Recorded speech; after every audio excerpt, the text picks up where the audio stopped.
Welcome to Split the Defense. Split the Defense. LEAFS Postgame Edition. Split the Defense is presented by LaForest Electrical Contractors. Professional and efficient service since 2004, serving the Kingston and surrounding areas. Alongside co-host Craig Pearce and producer Ted Evans, here's your host, Jordan Webster.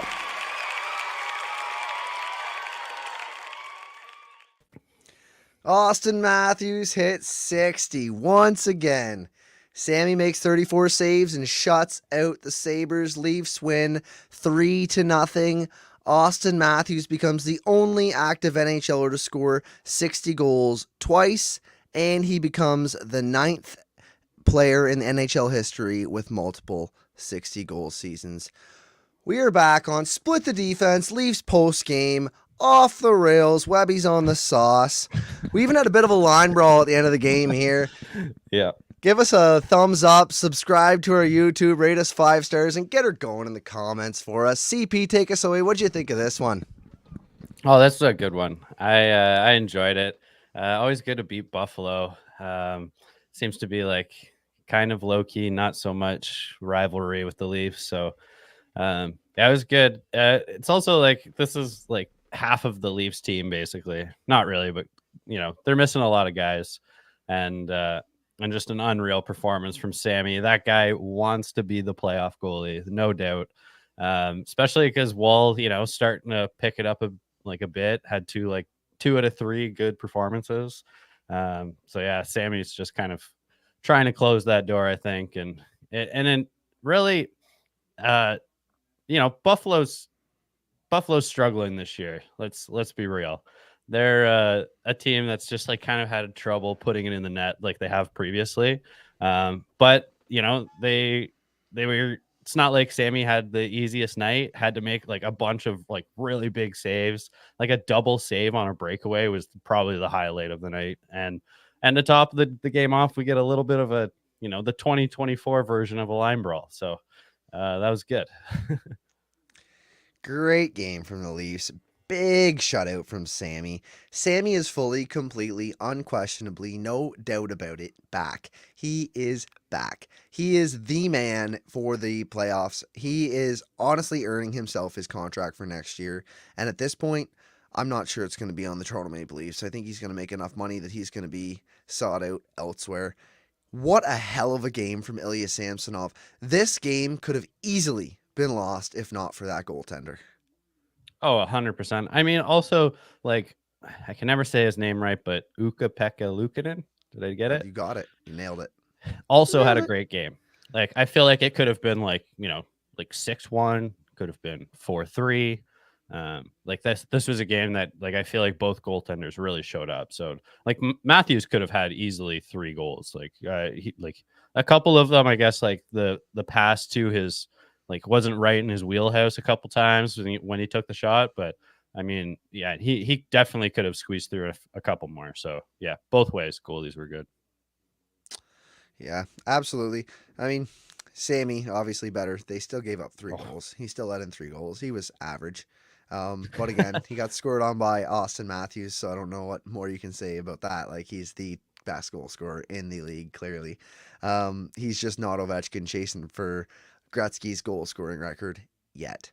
But, you know, right now, as of this time, it's pretty easy to say that Austin Matthews is the best goal scorer in the league. And, you know, for him to give up, you know, 2 and then 1 to Matthews, it is what it is. So I'll give him a good night, I guess. But Samsonov was 100% the belle of the ball. He was the star of the show. Great night from Ilya Samsonov. But Austin Matthews was 60 again. Can you just imagine what it would be like if this team decided that they had a galaxy brain and they were going to draft Patrick Laine over Austin Matthews? Man, it's amazing how much of a difference it would make. And yeah, that I don't look back on that very often, that was actually kind of a thought. But I feel like it was pretty clear who the guy was going to be. But yeah, every team has that chance to just fuck it up. So glad they didn't. To be honest, with the Leafs track record, like, you know, there is a chance, but, you know, Austin Matthews, absolutely elite. And you know what? I hate to say that I'd be happy because I probably wouldn't be satisfied, but even if there's no cups out of this Austin Matthews era, it's been an absolute treat to have a player this fucking good on our team. 100%. Yeah, like it. I don't want to think about not getting any cups out of it, but I mean, it's just like a way better product than it was previously. Like this organization was really struggling before this era came about, and I think people do forget about like how good we do have it. Just watching a guy score 60 a special, doing it twice is crazy. And like he's not the only star player on this team, which is I think the reason why I'd be so disappointed and if the if playoff success isn't included. But yeah, just unreal that he can continue to do it. And I think only the years that he hasn't has been mostly because of injuries. So, and I guess COVID as well. But I think you'd be looking at a few more of these if he was healthy the entire time. And just no doubt he's the best goal scorer in the league right now. Like I don't know who else could you argue that it is. Like I mean, It's unarguable. Like yeah, there's McDavid scored what was it 64 it last was year? last year. What Yeah, have you done for me lately?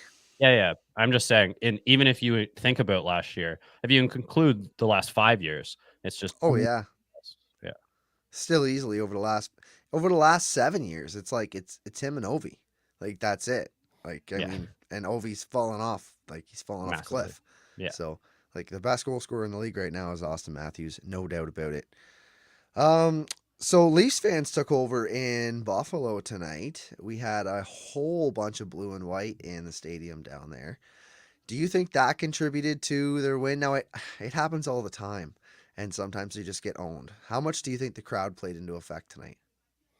I don't know. Like it always has to a little bit. It's got to feel good to be at an away game, and it's at least half Leaf fans. So, yeah, I it's just gotta. I'm not sure if it's like contributes to the win in a large manner, but definitely gives you a little bit of a like you'd have to be dead if you didn't get something out of it.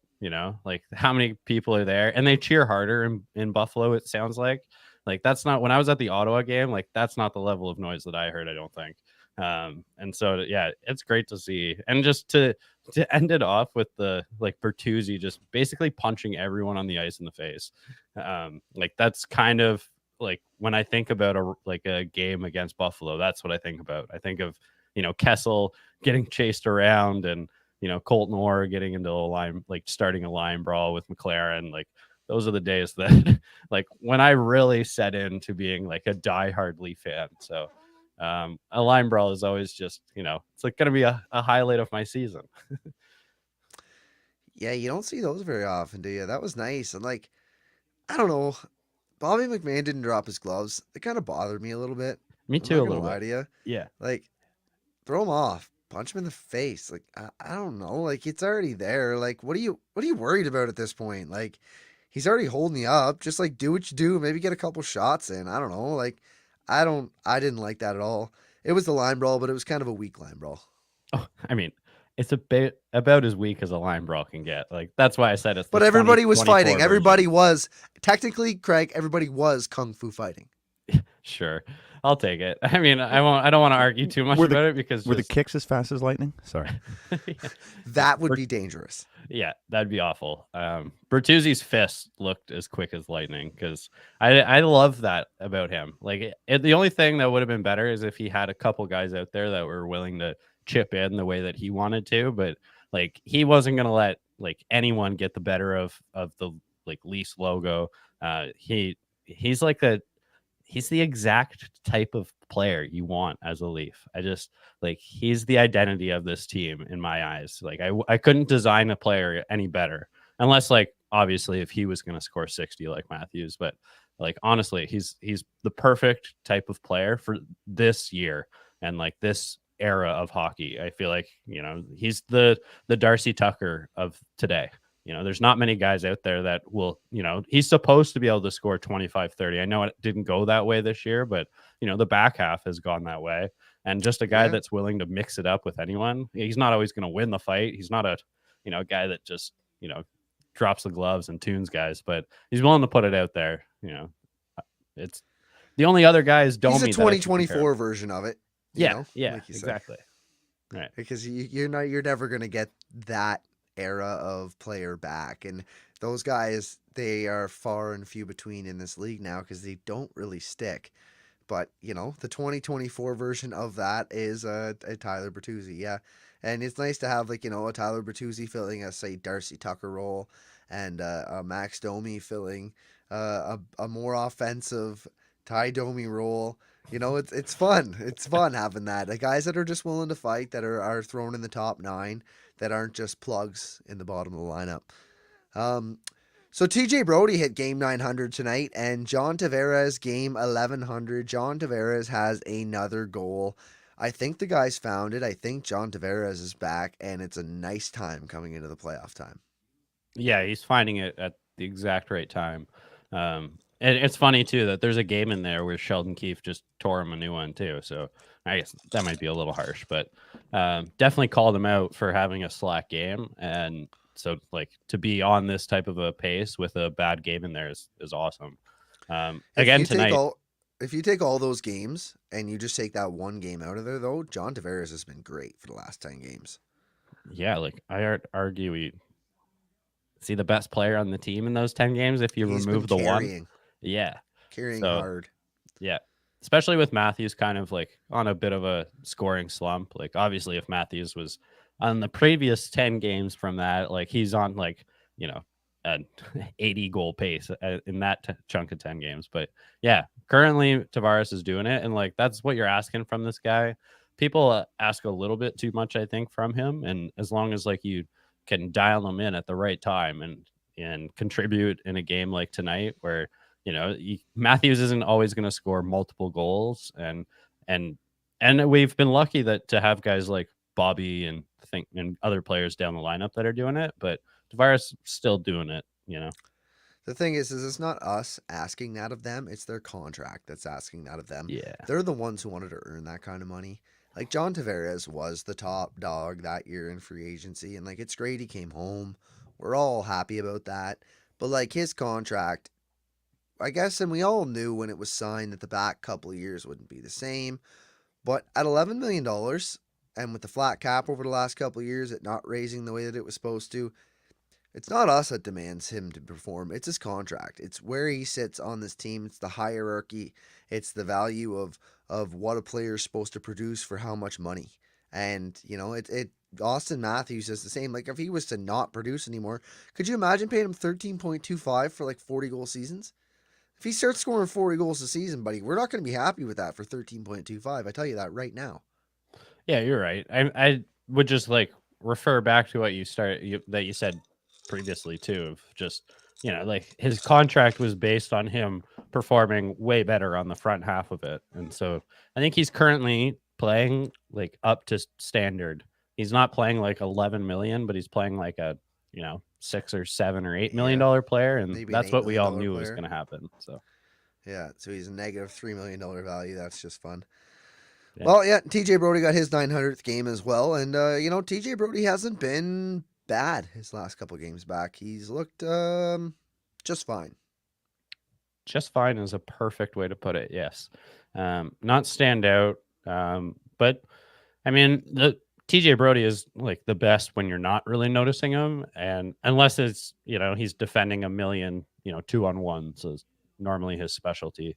But yeah, like I think that he's probably playing better than just fine based on us not noticing him too. Like he just got a point the other night, or 2 points actually, I think.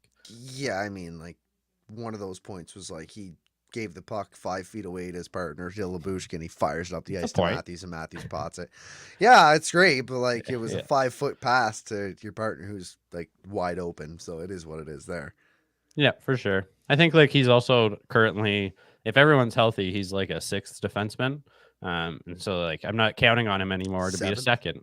But you really like the defense performed well tonight, like no doubt. Like, if you let in 0 goals, like it's not all on the goalie. Like they played pretty well. But you do miss Riley and Edmondson.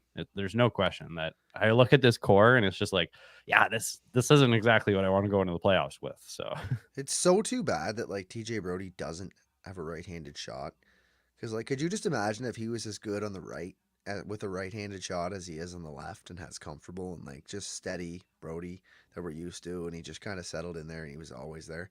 It's just always been the Achilles heel. It's just he doesn't play right-handed. He doesn't have a right-handed shot. Like it's just too bad because he is a decent defender and he puts him down at like 6 because he's left-handed. If he's right-handed, we're talking like he might be the 2nd or 4th best defenseman on the team, right? But Yeah, maybe. because he's not, he just gets bumped way down the lineup.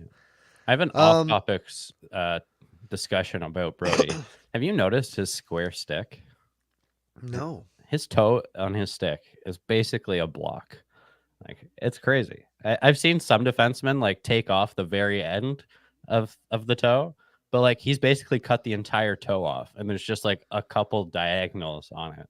And obviously, it's for better board play. So like your toe can dig into the boards better to retrieve a puck. But wow, is that legal? Is there anything about that? Because I mean, you're right about jamming it up against the boards. You create a solid stop the puck. There's no, and that's like almost a different tool at that point. I mean, I can't be the only one that's noticed it. That's interesting. I love that. Yeah, but yeah, he's definitely grinded down the tip of his stick. Yeah. No, I didn't notice that at all, Brody. Yeah. Wow, so he's literally using it to be a defenseman. He's like, I don't need to play the puck with this thing. I need to stop the puck with this thing. Yeah, and I've never heard of a toe drag, Brody. It's like he's like over 100 games now without a goal. So he's like, I'm not really fucking worried about that. Like, let's just make good defensive plays. Yeah. So yeah, that makes sense. And the whole legal part of it, obviously it is, because I'm sure they would have called him out by now. Yeah. For sure. I mean, how many like illegal stick calls have we seen in the last 10 years? Like, I haven't seen many challenges of that. Like, there's been a few, but there's been a few like length of stick. Yes, and the curvature maybe. Yeah, I don't remember the old Yager curvature. Oh, that's a while ago. Yeah, that was a long time ago. Yeah. But we don't see them now. I think because maybe the rules are either more lax or it's just more common for people to have these kinds of things. But if it would be illegal, I'm sure somebody would notice it with social media and all the cameras and everybody around constantly picking apart things. If CP noticed it, somebody else noticed it, and they would have called it out if it was illegal, is my point. Yeah, we're probably like a couple games away from like some sort of a showcase on Brody's stick because it's different than everyone else's. One actually that people aren't talking about as much is that Bertuzzi actually put tape on his stick since his whole Actually, yeah, no, they had a whole highlight of that on the broadcast a couple weeks ago or maybe last week. But he went from he had a sticker just on his blade, and then he went and he put tape on his toe from like 3 inches from the end all the way to the end. And he didn't have that tape there when he was, not 5 goals in however many games. And then now he's gotten 12 goals in his last 18 or 19 games. And he's got this toe of tape on the end there. So that's kind of what he's figured out. It's all fucking superstitious, right? Like, it's not. It's a little bit of tape. You think it makes a difference? Have you seen Connor McDavid's stick at the end of a game? Like, hardly any tape on it. He refuses to retape his stick throughout an entire game. So normally the entire bottom looks like you've played road hockey for an entire summer, and it's all grinded off and it's flopping around. And you'll see him on the bench sometimes, and he's like actually like pushing the tape back down onto his stick, but no, can't retape it. And like that dude seems like he plays pretty good with some pretty effed up tape. So yeah, exactly. So it doesn't matter. Yeah. All right, I want to talk about Connor Dewar. He took 2 penalties tonight. He had a rough night. 2 within like 3 minutes too. All in all, after that, he wasn't bad though. He was out in the last minute of the game. What was your overall take on Dewar? My overall take hasn't changed. He's really responsible defensively, and he's normally behind the puck. That was just crazy. I mean, I don't know. He takes the one the first one was a high stick, right? Or a hook or stick check. Yeah, I don't remember what they were. I just remember stick infraction. Back. Some sort of stick infraction. And then like he literally skates from the box and puts it over the glass. And so like I don't know what to really make of it. I'm gonna try and forget about it because this is a guy that I like trust to like he was out there in the last 5 minutes and I trust him to be out there. Like he makes pretty good decisions. He's on the top penalty kill at the moment, and he's pretty good at that too. So I think it's just shit luck. But like that was bad though. You can't be doing that. So I want to talk about the top penalty kill, and I want to talk about the penalty kill as a whole. Obviously, they gave up nothing tonight. Yeah, I think it would have been 7. like 12 now. It was 10 midway through the game. I think it's probably 12 now. Straight successful penalty kills for the Maple Leafs. Keefe, quote, says, "We've put a lot of time on it, and the guys have bought in." He also mentioned using Marner less on the PK. How do you feel about the PK lately, and what do you think about Marner less PK? I mean, we've been using him less because he's not here. Like I'm pretty sure he goes on that PK. He doesn't have to be on. He the was top talking one. about using him less when he comes back. He says, "I might not even have to put him there. It's been so successful." Yeah, maybe. Like I don't know. I feel like I don't know. That's interesting because like Bobby McMahon seems to be on like the second or third change, and so is Willie. Like I'd rather Marner out there before both of them, especially Willie. So like I don't see know. maybe Willie's pretty good on the PK, man. Like I think you're wrong there. Like Willie is a great PKer, and not even it's close all to as about a good as Marner. mindset thing. When he's 5-on-5, he wants to cheat for offense 100%, and when he's power play, his mind is even worse set for offense. But when he's on the penalty kill, he's really really good at breaking plays up. Like he's a great penalty killer. I don't think I have any knocks on Nylander's penalty kill play. I 100% have knocks. He's great for the first 30 seconds, but like you see tonight, and like his legs just become dead, and he doesn't do anything. He just like even McCabe comes off of the penalty, and he comes to play the center position, and he points to Willie to where to go, and Willie doesn't move, and he literally like you can see that he's probably yelling at him that point to move over there. So like Marner's like twice the penalty killer that Willie is. I'm not saying that Willie's bad. I'm just saying that like Marner's like elite. He's way better. So like I would just say that like yes, he'll get less time because like if Dewar is going to be on the top one, I'm totally cool with that because it's also that's the pair that's probably going to take the face off, and now you have two centermen on that PK. So if one gets kicked out, like Camp can be pretty aggressive on a face off, and then if he gets kicked, like Dewar's there, and that's way better than having Marner come in to be the face off. So that part of it I love, but. In general, I think he should still be on it. Either way, it's going to be, I think when Marner comes back, I think there's a good chance he comes in and fills somewhere in that PK. Obviously, you have some lines that are working out now, and I mean, 10 for 10 or 12 for 12, whatever it is at this point, those numbers don't lie. It's been good. But sure. Marner is an elite penalty killer, and I just can't see them not playing him in that position, especially when you take into consideration that once he's back, that takes somebody off of the team. So is that somebody who's already playing penalty kill, or is that somebody, Nick Robertson, who's another person I wanted to talk about? He scored again tonight, and he's honestly fighting his way into the fact that you should keep him on this team. Like who else he's putting in goals, man. Like as much as McMahon, maybe he's not as big and he's not as strong, but as much as Holmberg's not scoring any more than Robertson. Robertson's putting in his work to earn his name on this team. Like I just, do you think you still think he's the guy out, or like, do you think there's a chance at all that he's going to get himself ahead of any one of these guys we're talking about? I mean, he's really feeling like a guy that's going to make me eat my words because I don't know. Like I just haven't seen the right stuff from him for, like how many games has he played? Like probably 50, something like that.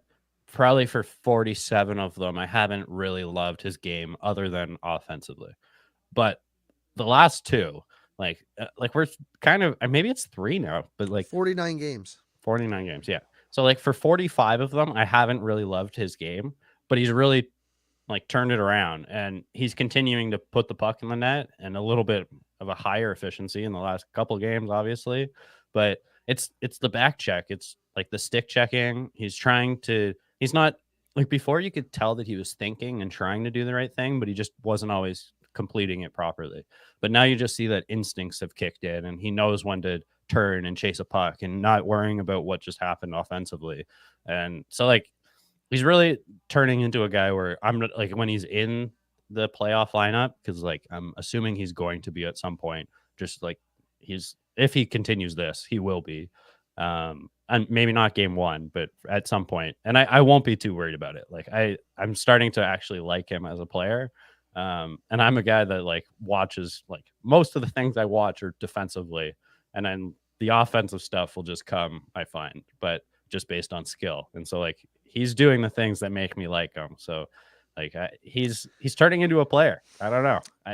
There's a lot of good players that are making their name, you'll say, to make their way into this lineup. But Nick Robertson, he's just got that elite skill of having a strong and accurate shot that, you know, not a lot of the other guys have. Like, Holmberg's a great player, but he is just narrowly edging out Nick Robertson, if he is at all in that position right now. When you have Marner back, you're going to have to start sitting guys on the bench. And, like, I just think at this point, like, it's going to be hard to sit down to Nick Robertson. Or if you do, you're going to be thinking it's not going to be long because you have to get him back in. Yeah, the only thing with like Holmberg is going to probably push him out if that's the two that we're looking between, because I like that Holmberg, like on a fourth line, seems pretty viable and responsible. Probably gives that line a little bit more time. But if you have Robertson on it, then like they're probably, you know, playing minimal minutes a night. So like I'm still referring back to that, I think, but I don't know. It would be great though to get a Nick Robertson goal from a fourth line. Like that would just, you know, like the cherry on top basically for him. But I'm not sure they're ever going to put him in that situation. But it's just, I think he's great insurance. Yeah, I think he's great insurance for like if someone goes down, you know, like if Bobby McMahon goes down or Yarncroke is in and then comes out. Like he's a guy that you can slot in, I think. But he's just in a fourth line role or even a third line role. He just doesn't necessarily fit. Like that line with him, Nyes, and Holmberg is buddy, so it was great. 24% expected goals for tonight. Yeah, they're young. They won 3-0, by the way. Yeah, that's crazy. And Robertson scored. Yeah, that's so bad. Yeah, that's so bad. Yeah, like how are you 75% of the goals or 76% of the goals expected are against you, and your line has a fucking goal? How bad was it out there? Those guys were just fucking treading water all night, paddling, just doing what they could to stay alive. Like it was 24%. That is unfathomable from a line. That cannot be a line next game. No, well, like it's the one line in this lineup that you'll never see in the playoffs. Like I don't think they'll ever do that. We're like right now, the first, the second, and the fourth, they're playing those lines together because like that's probably what you're gonna see at some point in the playoffs. The third line though, like those are extra guys. Like a couple of them are probably coming out, and you know you're filling in with other guys. So yeah, fair enough. So I have a note here. Max Domi is an aggressive driver. So have you ever driven with your parents and your parents say, "You're so aggressive"? My parents do that all the time. And I'm a pretty defensive driver because I drive with, you know, like say my girlfriends or my friends, and they go, "You drive like a grandma." But my parents always say, "You're so aggressive." And you know there's a difference between an aggressive driver and a defensive driver. And I feel like Max Domi is a very aggressive driver on the ice. When he gets out there, he's just built a little bit different than we're used to from a depth character on the Toronto Maple Leafs. And that is in constantly wanting to create and having the ability to do so. Yeah, 100%. I'm not sure if my parents would call me an aggressive driver or not. Maybe if my dad's listening, let us know. But my girlfriend calls me a passive driver. But Domi, I get that a lot too. Yeah, Domi is, I could see that guy's swerving lane to lane. He gets through Toronto in about half an hour. I see that for sure. Yeah. He's the first person on the team to like, "Oh, there's an opening. I'm going to try. Take it to the net. Take it to the net. Take it to the net." And you know, it's not like a lot of people. Like a lot of people are turn back, you know, the follow the structure but he just seems to make a lot more plays driving toward the net and put himself in that position to take the puck to the net himself or put the puck in a position towards the net for one of his teammates to capitalize on. And it's just like that little bit of a different play style that we're not used to in years past on the Toronto Maple Leafs. Something different that I think might be a huge factor going into the playoffs and getting through those situations with teams that are harder to beat in the playoffs. Yeah, I think it'll all depend on where he just ends up in the lineup. Like Marner coming back, I think is going to be the most interesting, just to see if he gets bumped down to the third line again, or if he's going to stick on a first line, or maybe I don't know what it's going to be. It's hard to see him in anything else but just bumped down. But I think like if he's put in an opportunity to succeed, he's going to succeed. Like, yes, he creates plays like crazy, and he's a great complement player to high skill players. He's not like the greatest of driver if there's no one else out there to feed off of. So I just hope that he doesn't like get into some like third line scoring line that's just like, the Matthew Nyes is supposed to be the guy that he's, playing with to score goals. I'm like, I just don't see that working ever. You know what? I'm going to sit here and say at this point, Matthew Nyes has been a fucking disappointment this year. Matthew Nyes, like, I wished he was so much better last year. Like what the flashes that he showed, the step I expected him to take this year, I'm gonna flat out say he's disappointed me. I'm not gonna say he's a bad player, but he has disappointed me. I thought that guy was on his way to maybe superstardom. I thought the Leafs might have another one there. And after the season I've seen this year, he's been pedestrian. Maybe in a couple years, but definitely I wouldn't expect him to come out and be a breakout guy next year. I mean, I think that I wouldn't count him out of being a breakout guy, but he's been pretty satisfactory is how I would put it. Like, satisfactory is a great word. He's been satisfactory. He hasn't been anything above that. No. I would say that he would be a disappointment if he wasn't able to be like the third winger on a top line, or in the top six. And anyone that can play those type of minutes, I think you got to give a little credit for. And even on the line tonight with Holmberg and Robertson, like he's the guy that can skate it out of the zone, who can use his body to create space and get it across. Just like I wish he had 60 points. I wish he was putting up points. Like I wish he was more of a, Chris I wish he Kreider. put up, Chris Kreider. Even Michael Bunting, the way that Michael Bunting just put up points. The way that he was able to just get himself involved and put up points. And Matthew Nyes, even though he's playing on the top line, he's had every opportunity. He's been up there and given all the chances with the top guys, pass them the puck, and he doesn't seem to be involved in any of these, this Matthew's 60-goal season, and he still doesn't have barely any points. What's he at, 30-some points right now? Right. Like it's just it's been a disappointment for a top line left winger in Matthew Nyes. Yeah, in my opinion. Sure. I think like you said, if Bunting was on this team, he's probably sitting at 55 or so points. I that's what I would expect. So yeah, definitely slightly disappointing, satisfactory at best. Fair enough. So you got anything else on this game, CP? No, I don't think so. Yeah. All right, producer Ted, are you there? We had a what's up? 7-4 to Avs win, I believe. Yeah, and that it was another crazy big comeback win. Nate 4 points, Mikko cracked 100, and they officially clinched a playoff berth. That's right. But I want to talk about Georgiev. He got the boot. Yeah. Got the boot, puck over the glass after a goal, after giving up the fourth goal of the game. Now they ended up coming back and even taking the game after his little temper tantrum. But what the fuck happened there? Man, I don't know. He has these little moments, right? And I think it comes from taking so much of the weight on his shoulders, the brunt of the games and all that. These little things are going to happen. Cracks are going to appear, and that's what happens, right? If you work, you do a little bit of overtime, and sometimes things get a bit stressful. The over the glass penalty, that's something I wanted to talk about too. Not just this one, but in the other game you guys mentioned one too. I heard a take from one of the Avs guys, AJ, and he said if he was commissioner, I think it was AJ, or was it? Yeah, it was AJ. He said if he was commissioner for the week, what would be one of his first things? And it was change that so it's not a penalty. They just treat it like icing, which is interesting. So you can't change, and offensive zone or for you defensive zone face off. You get one, right? I think that was the idea, right? You okay, like the first one's just like treated like an icing, and you do it again, kind of thing. Yeah, sure.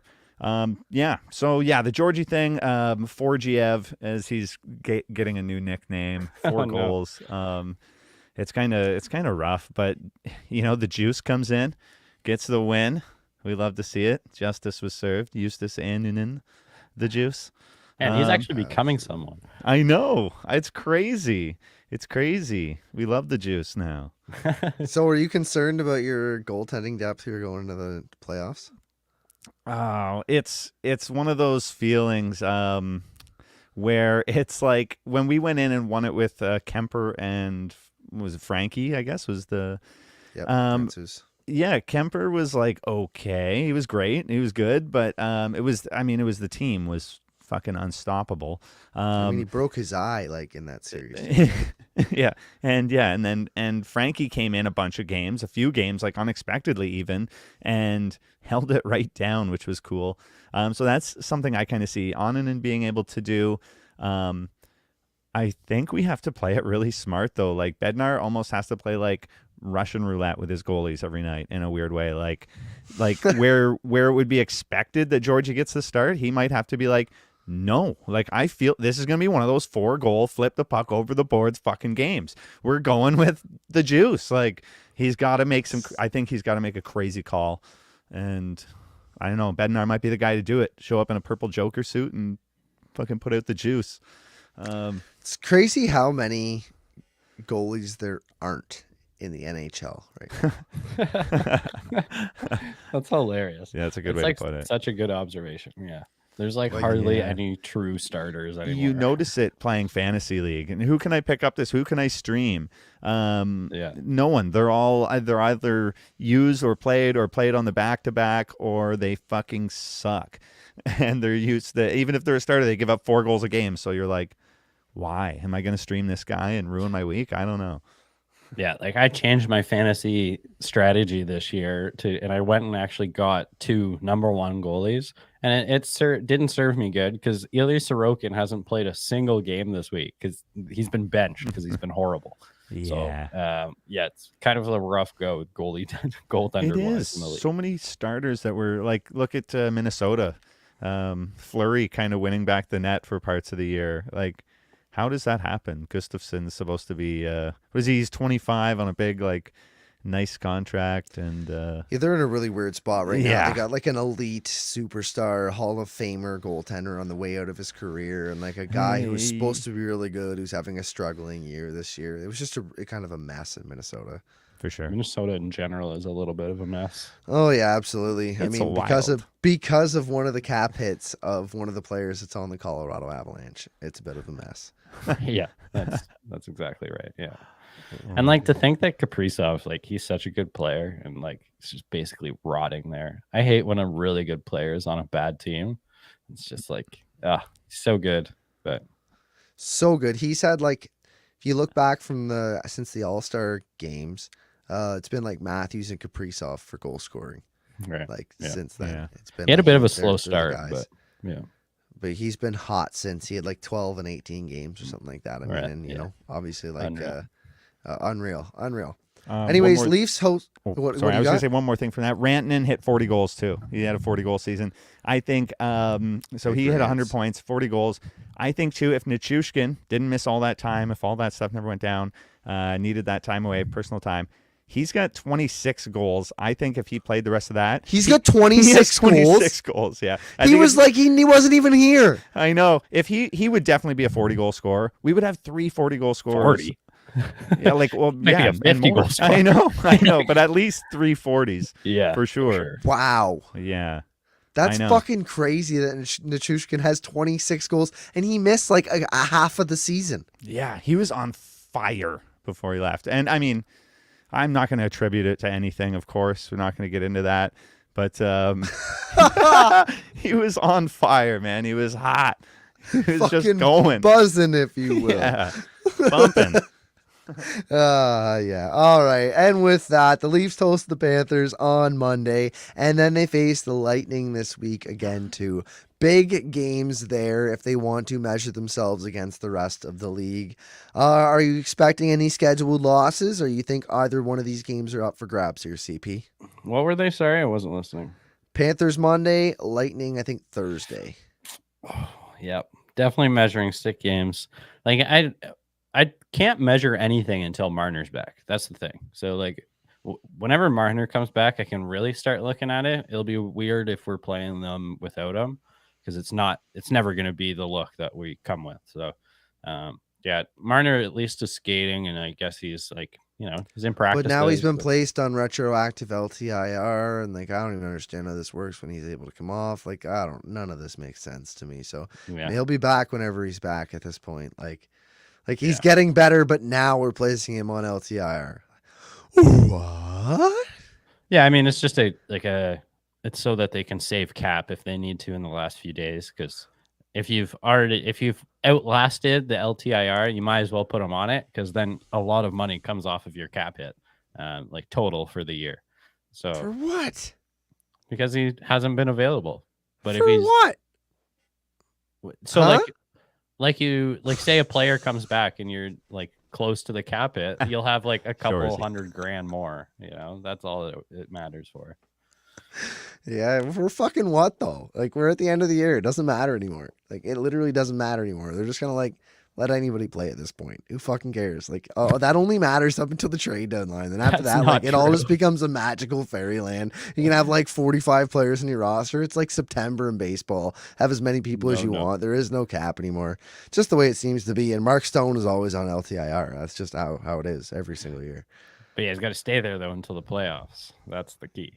Game 1, round 1, magically healthy, baby. Yeah. Anyways, that's a wrap for now. Split the Defense Leafs post game. Thanks for tuning in. Thanks for commenting. Hit that like button, subscribe on YouTube, and please rate and review the show. You can find us on X at STDP Hockey and search for Split the Defense on all other socials. And until next time, peace. Peace. Peace. Thanks for tuning in to Split the Defense. Split the Defense. Leafs Postgame Edition. Hosted by Jordan Webster, Craig Pearce, and producer Ted Evans. Split the Defense is presented by LaForest Electrical Contractors. Professional and efficient service since 2004. Serving the Kingston and surrounding areas.